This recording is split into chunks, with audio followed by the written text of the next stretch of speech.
من یه سوالی برام مطرح بود آقای دکتر، همونطور که وقتی گفته میشه لا اکراه فی الدین، پس چرا حجاب ما اجباریه؟ ادامه آیه رو میخونید؟ قد تبین الرشد من الغی. یعنی چی؟ هیچ اکراهی در دین نیست، چون رشد و غی، یعنی راه رشد و هدایت و راه گمراهی از هم کاملا مشخصه. لا اکراه فی الدین، لا اکراه تو چیه دین؟ شما امسال کنکور دکتری میدید، میگن دانشگاه الف و ب و جیم پذیرفته شدیم. شما میگید این دانشگاه چه شکلیه؟ من میگم دانشگاه الف دوران تحصیلش انقدر طول میکشه، واحداش انقدر، امتیازاتش اینقدر، مثلا گرانت پژوهشی هم میدن. ب دوران تحصیلش کوتاه‌تر، این شکلیه فلان. سه شما الان اکراه دارید و فشار و اجباری دارید در اینکه کدومو بپذیرید؟ نه. میخواید یک، میخواید دو، میخواید سه. وارد دو میشید.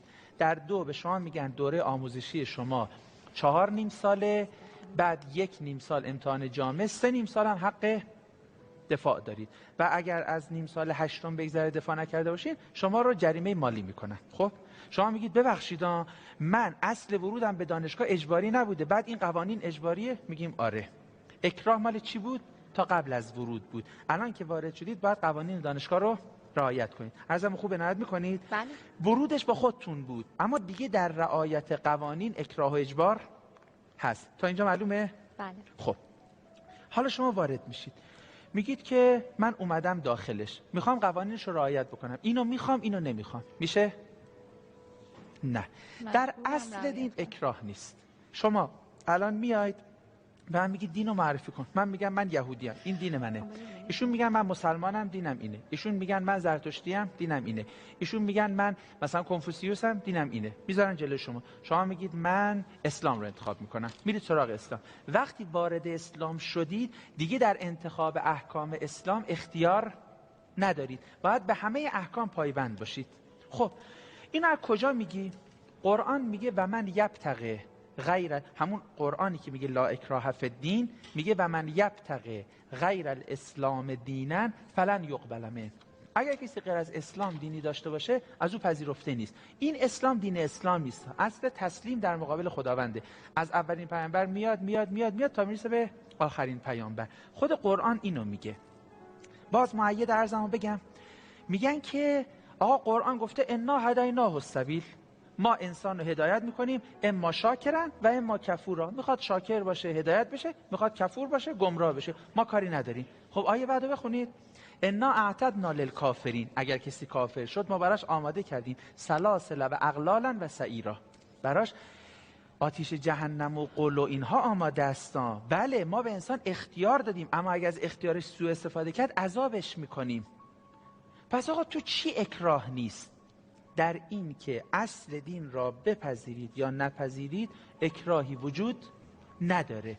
اما وقتی وارد دین شدید احکام دین الزامیه. خب تو الزامی بودن احکام دین قرآن میگه یک عده اینجوری میکنن، میگن که نؤمن به بعض و نکفر به بعض، ما ایناشو میخوایم اینا رو نمیخوایم. قرآن میگه ما همچین چیزی نداریم، دین کل دین همشو باید با هم دیگه بپذیری. خب اصلا پس چرا اولش میگه دین اکراه نداره و دین الزامی و اجباری نیست؟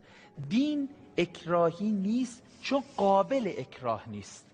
شما فرض بفرمایید معتقد به خدا نیستید، معتقد به وحدانیت خدا نیستید، معتقد به حکمت و علم و لطف و قدرت خدا نیستید. من میتونم اینا رو به شما زورکی چیز بکنم، تحمیل بکنم؟ یعنی به شما بگم معتقد باش خدا واحده؟ قطعا نه. میگید تو ذهنتون میگید خدا 7 تا، هر چی میخواد داد و بیداد کن. پس دین قابل اکراه نیست.